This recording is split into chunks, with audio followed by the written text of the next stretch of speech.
This podcast is brought to you by our patrons at patreon.com/Elder Scrolls Lorecast. Robots Radio. Games. Lore. Stories. Community. Just press play.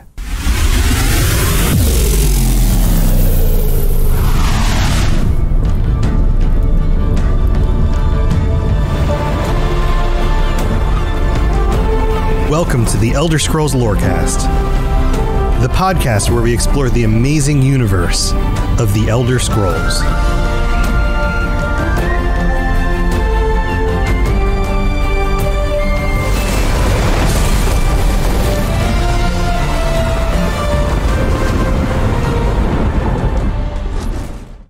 Jyggalag walks once more.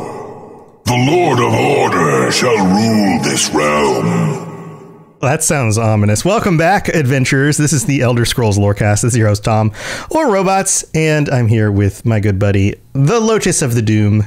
Hello. Lotus, what's up, man? How you doing?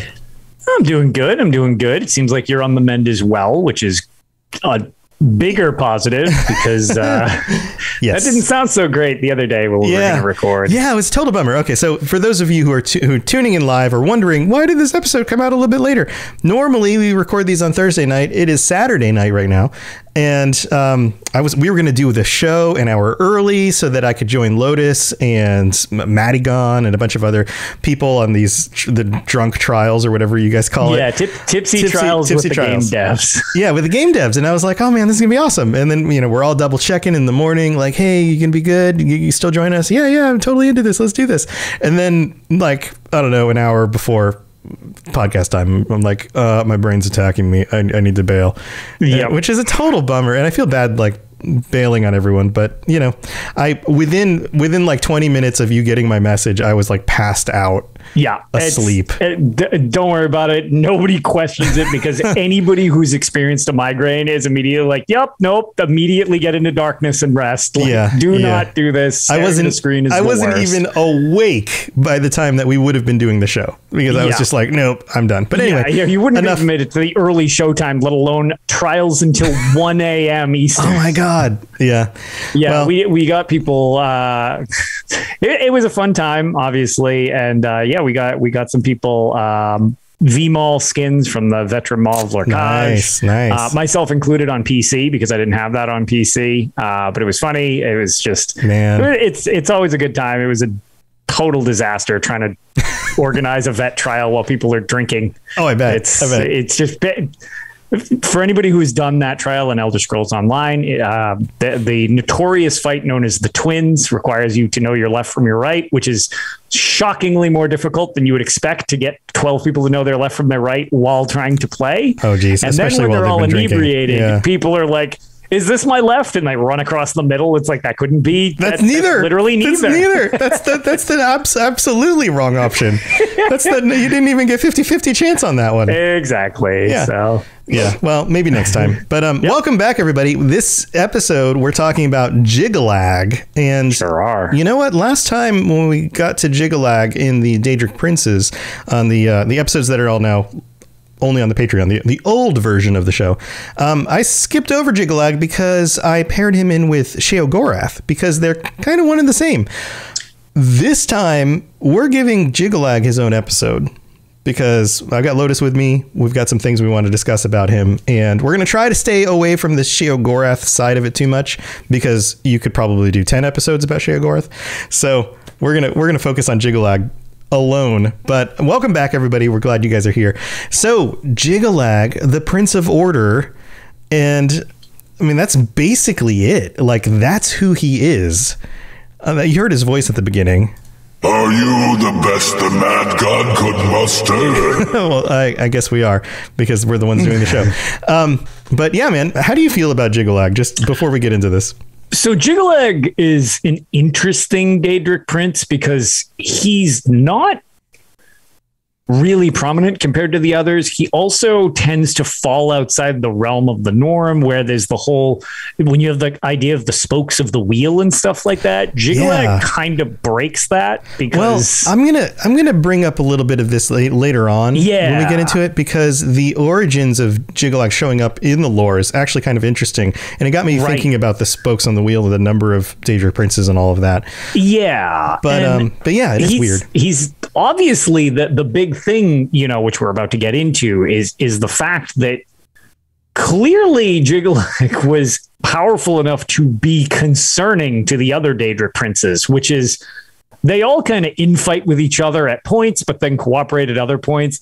The fact that there was so much cooperation against Jyggalag kind of says something about Jyggalag. So this one, even though there's less on Jyggalag than a lot of the other Daedric princes, and he sort of falls into a kind of a different category, there's some very interesting stuff around the idea of Jyggalag.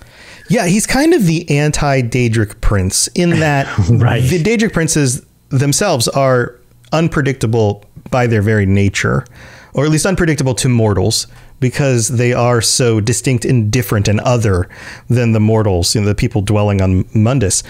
Jyggalag, however, being the Prince of Order, like that is his thing. His thing is logical, rational order, and the way that things follow based on reason, which means that he should be very predictable. The funny thing is, it's predictability, which is almost to a fault if you're working against him, because it's so specifically designed, where it's just everything needs to be the utmost order. I will get into it much later on, but just as like a precursor, his weapon, the description of it is very, very cool at just how precise and ordered it is. Stuff like that. The sword of Jyggalag. Right. Well, here, let's quote some of the stuff from the UASP. Our good buddies over at the UASP, who are now co-doing Tales of Tamriel with you, which if you don't listen to Tales of Tamriel, go listen to it. So according to the UASP site, it says Jyggalag, the Prince of Order, is a Daedric prince whose sphere represents logical order and deduction. His great library once contained a logical prediction of every detail of the world and every action that would ever take place on Mundus or Oblivion, long before they actually happened. And I want to pause here, because this is a very interesting thing by itself. Well, first of all, it touches on, I've got two main thoughts on this. One, it touches on the concept that a lot of, I don't know, some philosophers, some skeptics, some scientifically minded individuals think might be similar to the way our world works, in that if everything is an equation, if you can boil everything down to the math of how things work, then everything is 100% predictable. And so therefore you could predict the future. So in a system where there is no free will, if for example, you were to boil me down to the sum of all of my parts, every cell in my body, every atom, and how all of those things are interconnected into a gigantic math problem, then you would be able to predict exactly what I would do at any moment throughout the rest of my life.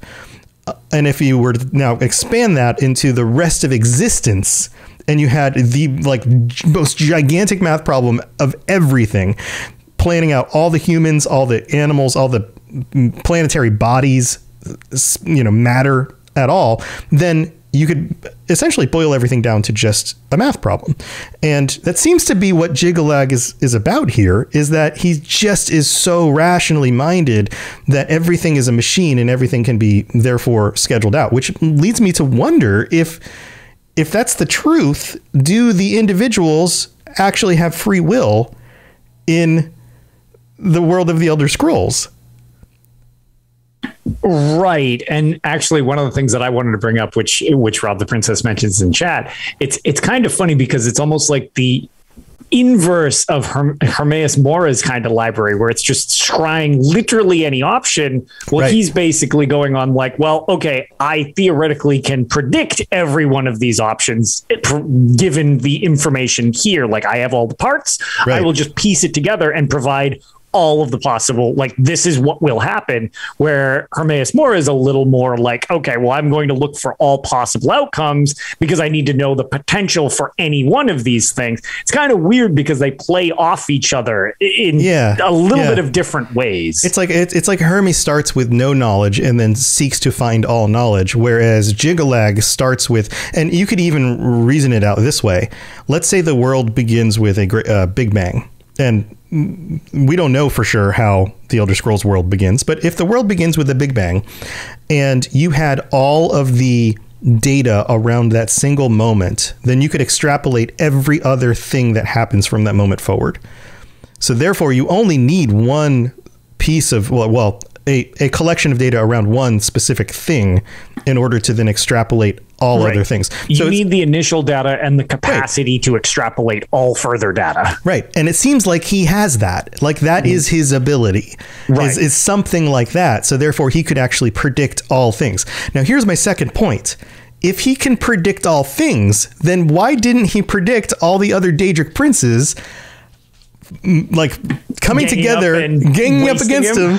and this is the piece of data here for anybody who isn't familiar, basically condemning him to become the opposite of what he originally was and turning him into Sheogorath, the Prince of Madness, because madness is synonymous with chaos, which is the opposite of order.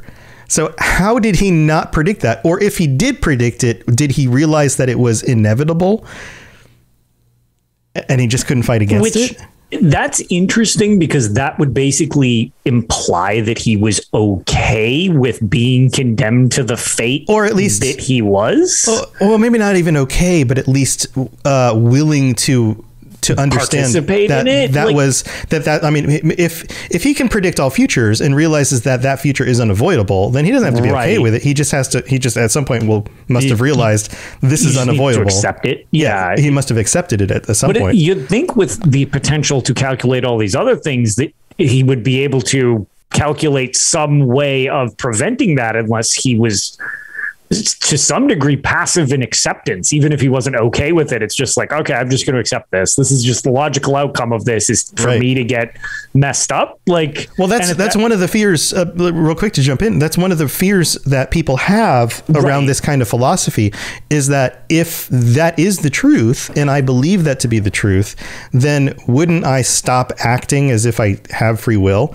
And but I mean, see how it's almost like a double-edged sword. Like, would you? And if you did, would that have already been preordained?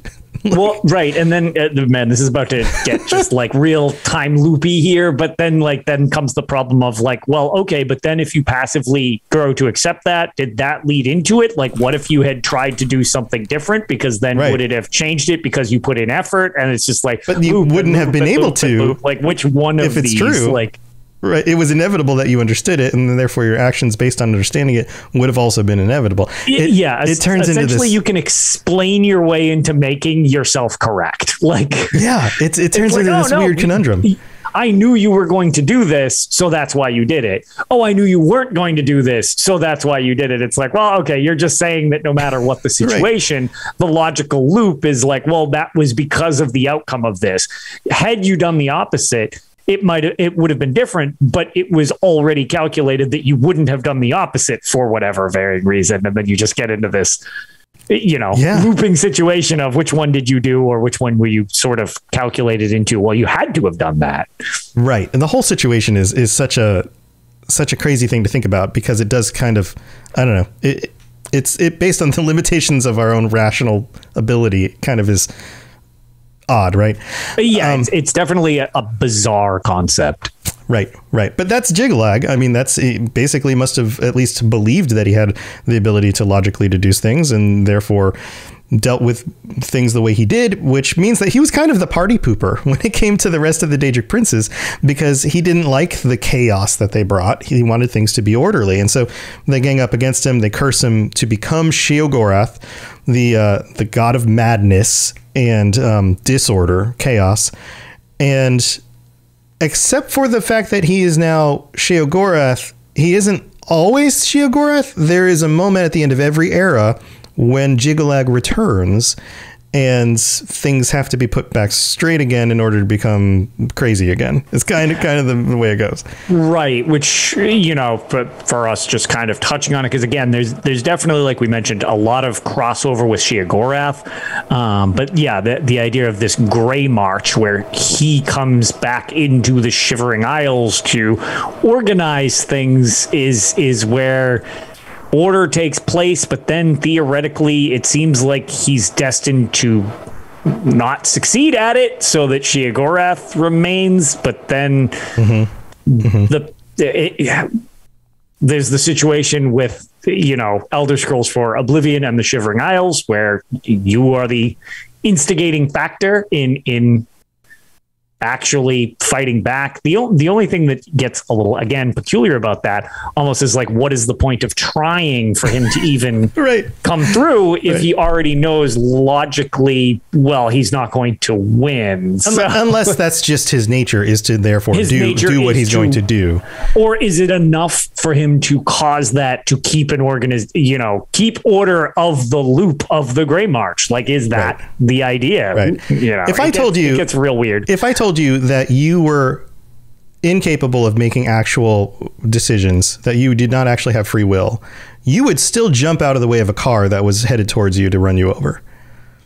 You get where I'm going? Right. Your nature as a human being for self-preservation wouldn't change.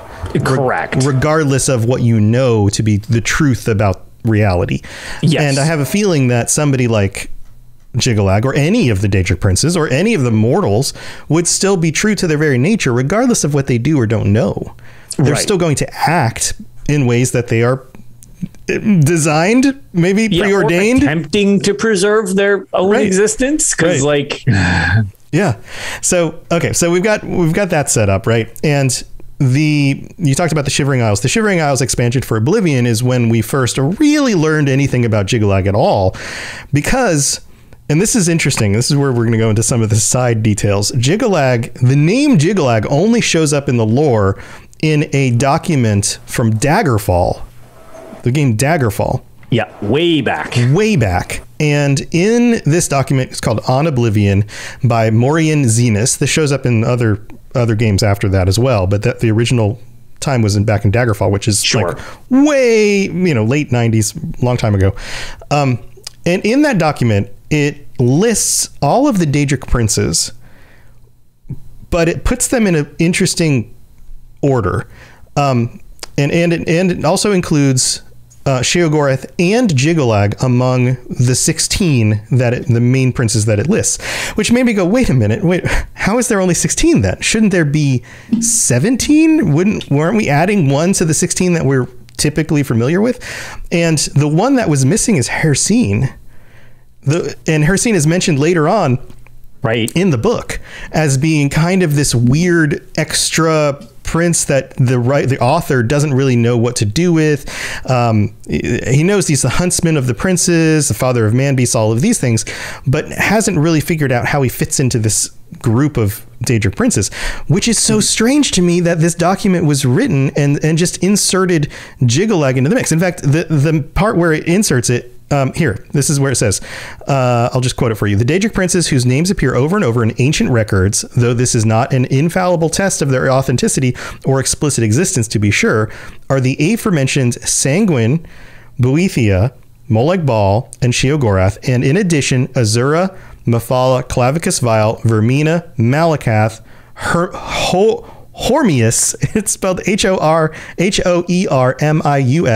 and then classic Hormius, and then in brackets says or Hermaeus or Hermaeus, Aius, or Herma. There seems to be no accepted spelling. Mora, Namira, Jyggalag, just stuck there right towards the end, just in the middle of a bunch of other names. Nocturnal, Mehrunes Dagon, and Periite. And all of the rest of these are super familiar to us, but Jyggalag's just kind of thrown in there as this like bonus prince. Yeah. Or one of the main ones, with Hircine not being one of the main ones, which is weird. So the other thing that's interesting about this, because like you said, Hircine kind of not really sure what to do with Hircine, which if you listen to the last episode, with the bizarre, like Hircine sort of formed out of a mix of other Daedric princes, you can see the formation where it's like, so Jyggalag was a little more toward the forefront in this, and Hircine was more of the like, we don't really know what to do with this one yet type of deal. Right. Because Battlespire came out after Daggerfall, which is where we got the hunting lodge and all this stuff we were talking about last episode.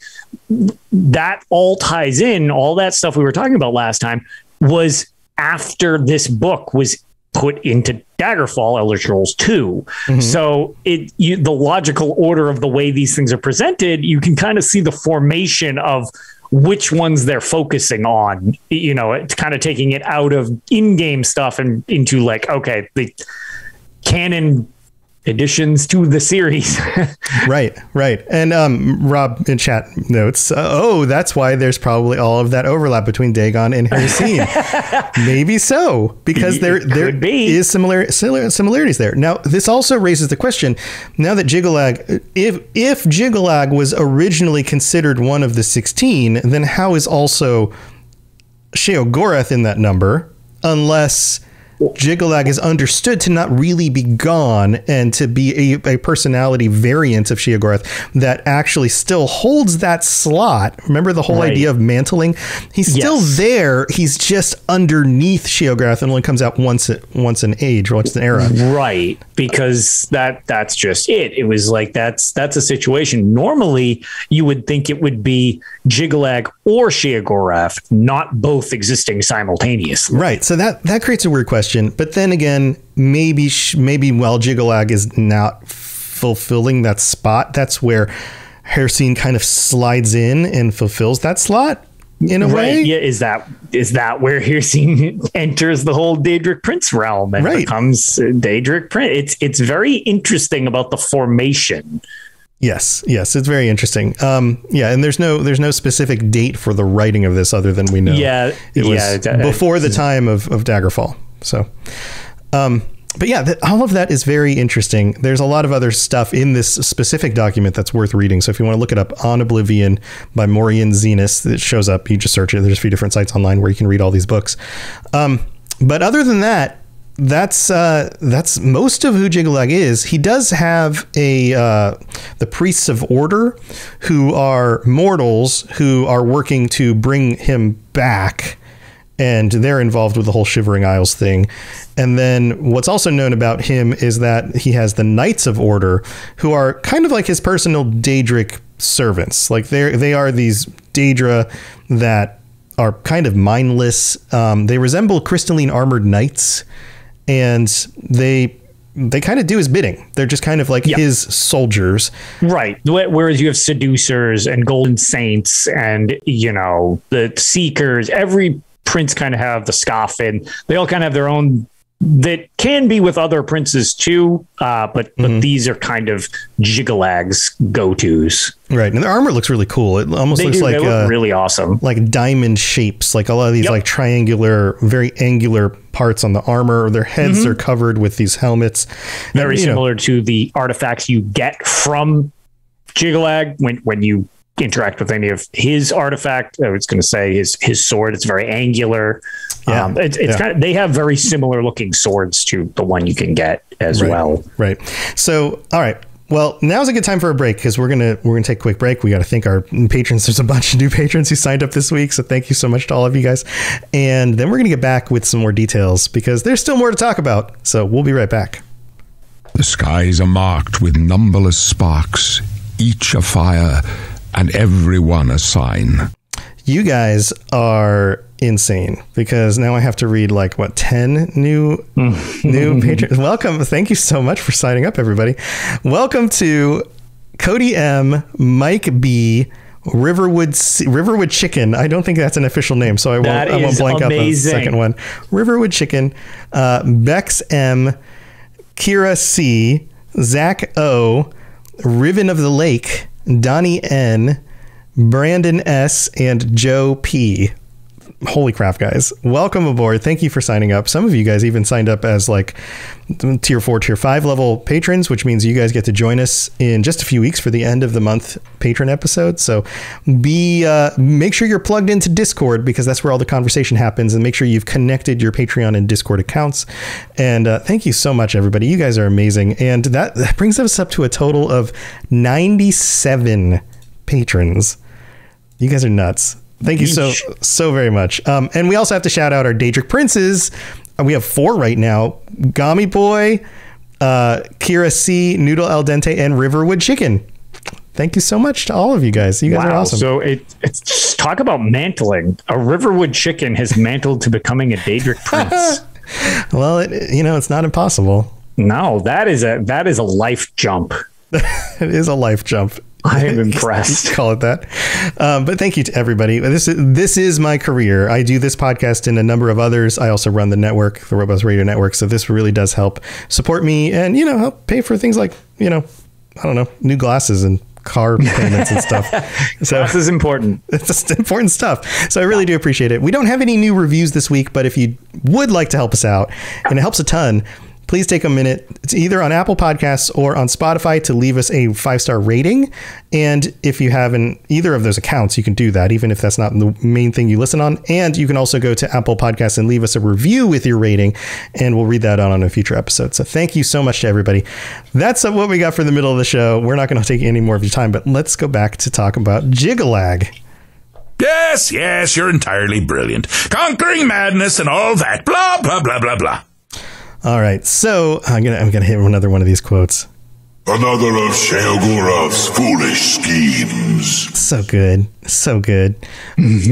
So, hey, he's got a very cool voice. He does have a very cool voice. I don't want to go too much into the whole situation with him turning into Sheogorath. We'll touch more on that with the Sheogorath episode. That's a little more important to Sheogorath than it is to Jyggalag. Yeah, because he ends up being Sheogorath way more of the time than he is Sheogorath, or than Jyggalag. I said Sheogorath twice. That was great. Words is hard. But yeah, he seems to come back at the end of every era and is just foiled. And then Sheogorath returns and is sometimes a new person who takes on the personality of Sheogorath. It gets real weird. Yeah, it gets a little loopy. We'll deal with more of that in the future. But he does have a sword. You want to talk about the sword? I know you love the sword is very items. Cool. Yeah. So go for it. I love the sword of Jyggalag. It just looks really, really neat. It's to say it's very angular is like an understatement. As it is a great sword. It's funny though, because Jyggalag in most images you see will be wielding this great sword, which is a 2-handed weapon, usually kind of like just a broadsword. He's just swinging the thing around with one hand, because Jyggalag is enormous. He's a big dude. Comparison. Yeah. And again, big old armor looking guy, like just big old gray armor is really his look. But I'll just I'll just do the description of it to start with, just because I think it's really, really freaky, weird, the description of it. Yeah. The Sword of Jyggalag is a Daedric artifact created by Jyggalag, obviously. The Daedric Prince of Order. It takes the form of a giant claymore of perfect symmetry made of silver crystalline material that is similar to that of long swords wielded by the Knights of Order. We had mentioned the fact that honestly, his minions kind of look like little miniature versions of him. Yeah, they kind of do. Yeah, and even down to their weapons, like we had mentioned.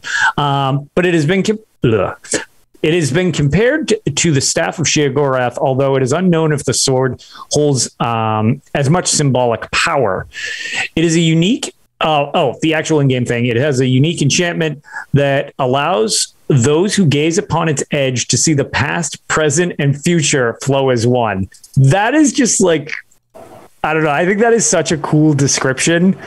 It's almost like, I look too close at that sword. It's basically the equivalent of me looking at an Elder Scroll or something. It's like, boom, there goes my eyesight. Like, how do you even process that looking at the fine edge of a weapon? Like it's so sharp. It cuts through reality. It's literally like an event horizon on the edge of your blade.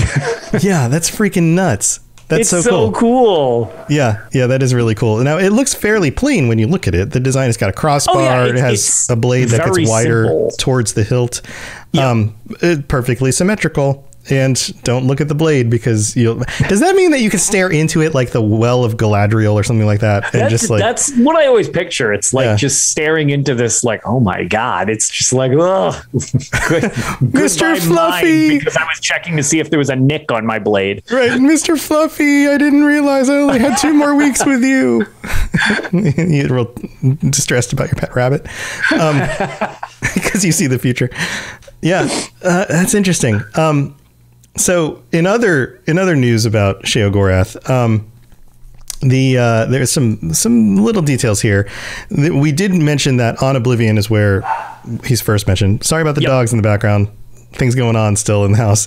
The book Darkest Divinities in ESO also mentions Jyggalag and says that he's stern, which no duh, right? Okay. All right, Dad. He's like the grumpy father figure of all the Daedric princes. Get off my Daedric plane, you damn kids. Right.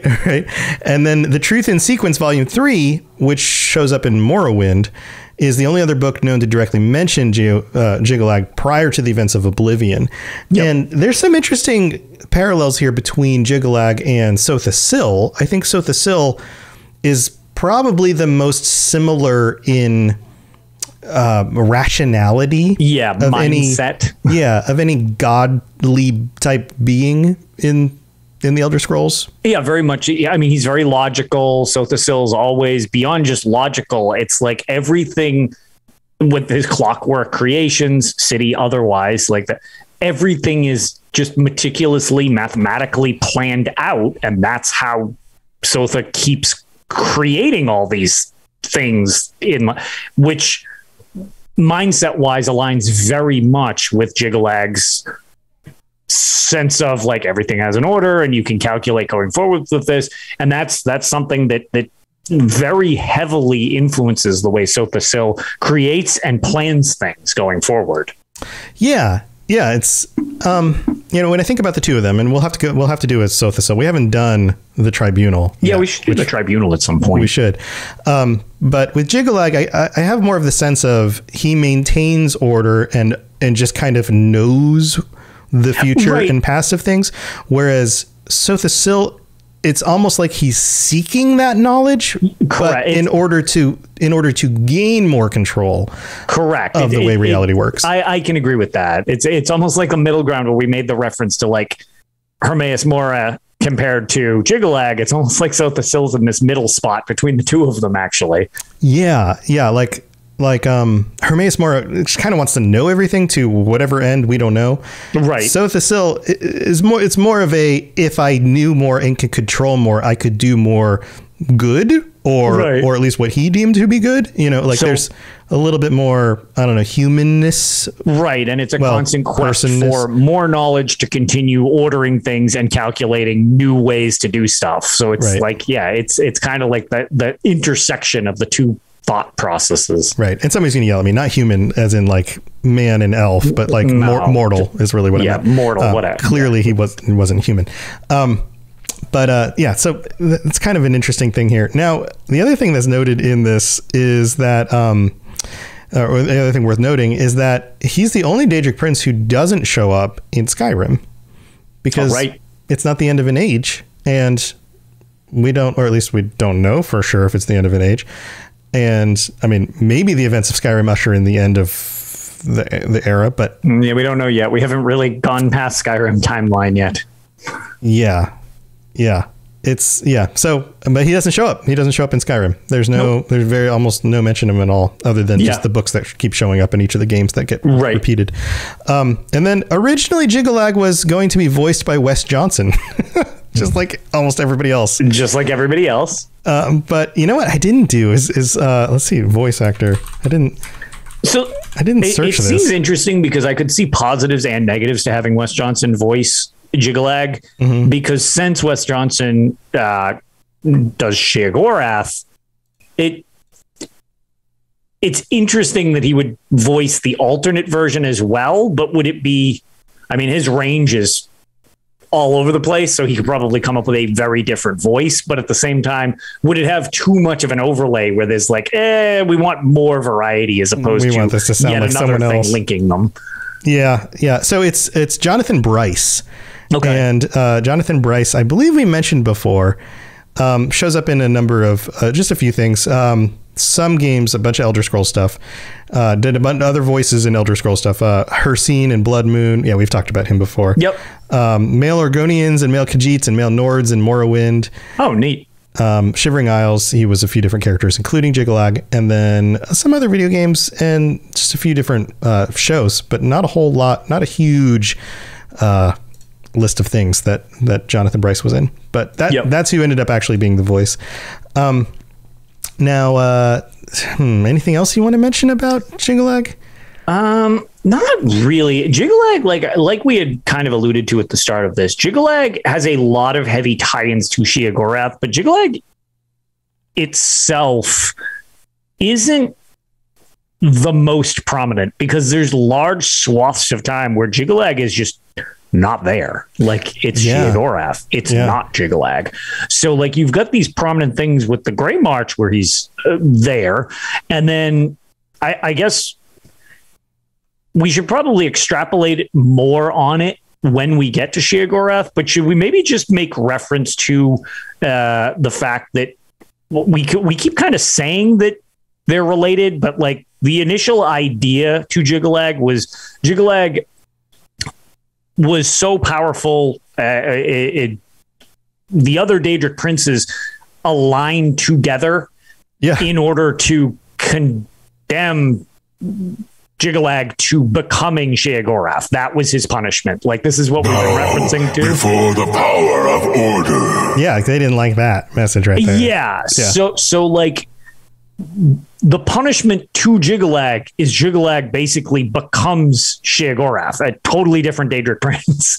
Right. So that's like where his story theoretically could have ended, but then this Grey March thing where he plows back in to take over the Shivering Isles and assert order is how he maintains in the series. But the only time we've ever seen that is with the Shivering Isles expansion from the Elder Scrolls 4 Oblivion. Like, so that was why he's kind of been removed from the series is that removal of him. Right. It's, there's a good question. Rob posted the question in chat. And by the way, chat, love it when you guys have questions and comments. It's fun to respond to these in real time. Do you think we'll see him again in future games? I mean, if he does show up at the end of every era.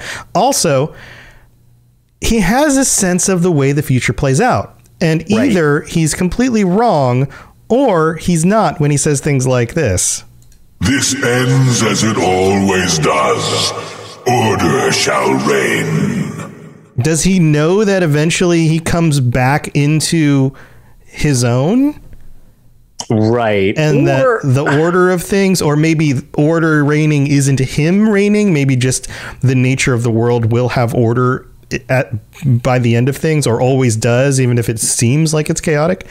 Yeah. Like, is the fact that the Grey March does not succeed to keep things in check and the loop, and you have all of this happen, is that the order of the way of things? Like, is that intentional that he won't? Or eventually he will, and it's just a matter of time. Maybe he's like, well, this time I'm still not going to do it. Yeah, but one of these times I will. Right. It's like 833rd time is a charm because I know it is. Right. Yeah. It's kind of hard to tell with that because you don't really ever kill Daedric Princes. You defeat them in the different games pretty consistently through one means or another.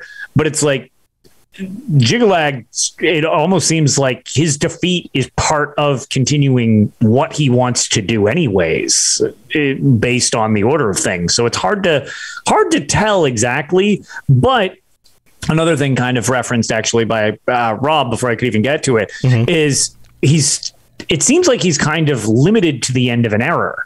So when he's allowed to come back might be pretty restrictive and out of game lore and into just like the idea of these being games for a minute. it would be kind of weird because you would need to be able to put him back in the series, but not have it repeat the same expansion pack type of thing that we got from Oblivion. So I would think if we saw Jyggalag again, it would need to not be in the same idea of just a Grey March, because you'd kind of just fall into the same situation of the expansion we previously got, which is, I guess, kind of strange, because then it seems like he would need to be much more prominently displayed going forward, because it wouldn't be the usual loop that they're in. Yeah. It's, there's some good questions around this. Like, was the end of the third era different enough that, like Rob asked the question here, is he still limited to the end of an era?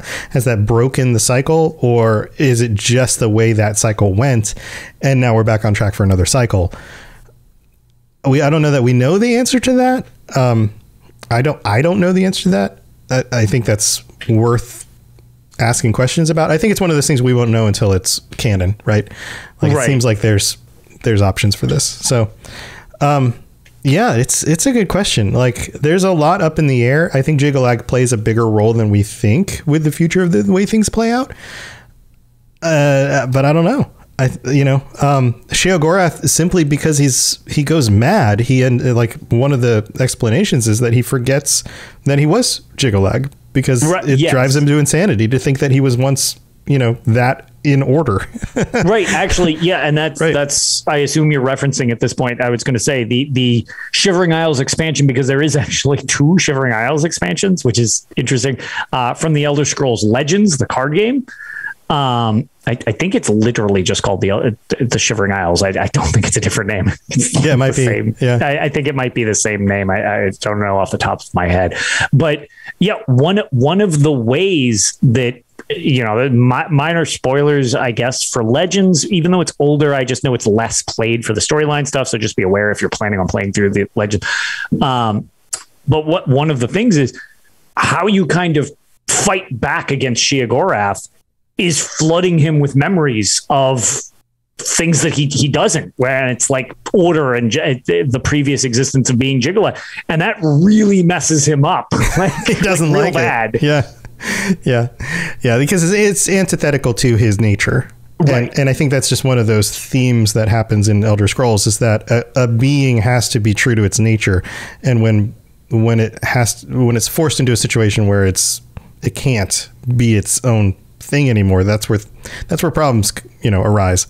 And like mantling, if a thing takes on something else's nature and does it better, it eventually can surpass and take over that role. So there's a lot of interesting details in the way all of this stuff works, but again, I don't know that we're going to know for sure until unless they as a series fill out more. A lot of this needs to kind of just be speculation unless they provide more concrete information. Yeah. I know they're working on early stuff for the next Elder Scrolls game. So if any of the developers are listening to this episode, we'd love some more of this Jyggalag stuff. Yeah, more Jyggalag would be very interesting. Even if it's just a minor part of whatever the main storyline is, or a side quest with more revelations about who Jyggalag is and his coming back into the world or something like that, in a way that's different. Missing Daedric Prince. Right. It's maybe the Grey March works this next time, and there's like more about that because we're getting close to the end of the Kelpa or something. I don't know. I try to make predictions, but I also try not to hold too many of them too tightly, because the writers are going to do what they want, right? Right. We could be totally wrong. In fact, there's so much time now since Skyrim, and then of course stuff with Elder Scrolls Online, but that stuff's a little bit earlier in the storyline, right? So it's been so much time, a decade now since Skyrim, that we've had so much time to just kind of fester over these thoughts and dig so deeply into them that it's a lot of times, to me, it feels like people start to treat their head canon as if it's actual canon. Oh yeah. And it's not yet. I mean, it's just not. Like, we might want it to be, but that doesn't mean it is until it is. So who knows? We'll see. We'll have to see when the time comes. But that's Jyggalag. He's very interesting. Maybe we'll get more in the future. Yeah, I would definitely be interested to find out more about Jyggalag going forward.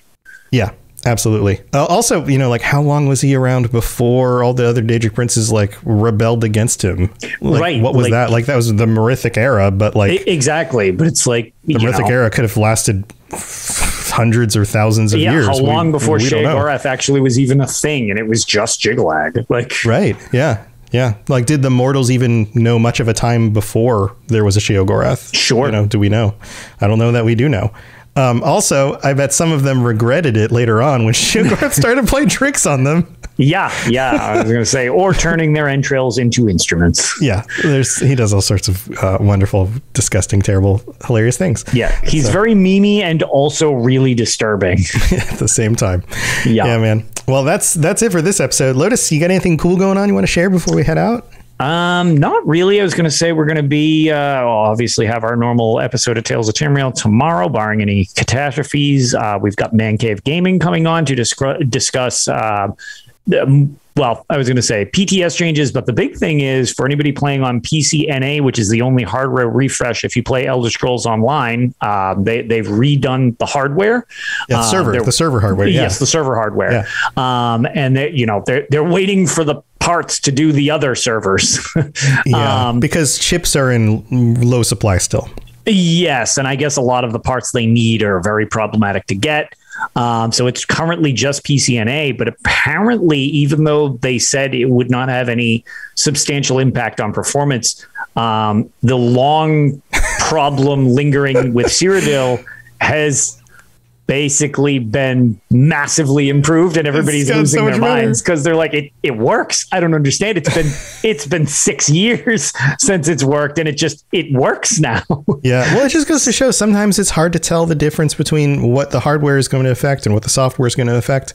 So I've run into that myself, like back before I upgraded to this PC, trying to play games like Fallout VR or Skyrim VR. Right. Like, I had no idea how CPU limited it was rather than graphics limited. Right. Yeah, I've heard that's a big thing that happens. It was so weird because I'd updated my graphics card and it got a little bit better. And I was like, I just paid a boatload for this new graphics card and it's still not running great.